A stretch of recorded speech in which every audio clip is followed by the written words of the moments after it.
సరస్వతి దేవి పుట్టినరోజు. Very good. ఈ రోజు వసంత పంచమి అని కూడా అంటారు. ఎవరికైతే పిల్లలకి అక్షరాభ్యాసం అవ్వలేదో ఈ రోజు అక్షరాభ్యాసం చేసుకుంటారు కదా. సరస్వతి దేవి టెంపుల్ కి వెళ్ళి బాగా చదువు రావాలి మా అబ్బాయికి అమ్మాయికి అని చెప్పేసి పేరెంట్స్ దండం పెట్టుకొని వచ్చి మళ్ళీ మన స్కూల్లో అదర్ స్కూల్స్ లో జాయిన్ చేస్తారు కదా. అయితే ఈ రోజు మనం కూడా ఒక శ్లోకం చెప్పుకుందామా? విరాకుల ప్లే స్కూల్ తరపున మనం కూడా చెప్పుకుందామా? ఇదేంటో తెలుసా? చేతులు. చేతుల వేళ్ల మధ్యలో ఏముంటది? కరాగ్రే వసతే లక్ష్మి. వసతే లక్ష్మి. చేతుల మొదట్లో లక్ష్మీదేవి ఉంటారు. కరమదే సరస్వతి.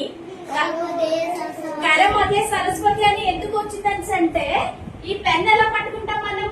మధ్యలో పెడతాం కాబట్టి ఇలా పట్టుకుంటాం కాబట్టి మధ్యలో ఉంటారు కాబట్టి ఇక్కడ సరస్వతి దేవి ఉంటారు. కరమదే సరస్వతి.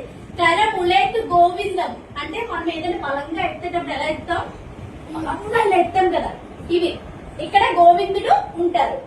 సో కరములేతు గోవిందం. మళ్ళీ చెప్పుకుందాం ఆ శ్లోకం. కరాగ్రే వసతే లక్ష్మి. కరమదే సరస్వతి. కరములేతు గోవిందం. కరాగ్రే వసతే లక్ష్మి. కరమదే సరస్వతి. కరములేతు గోవిందం.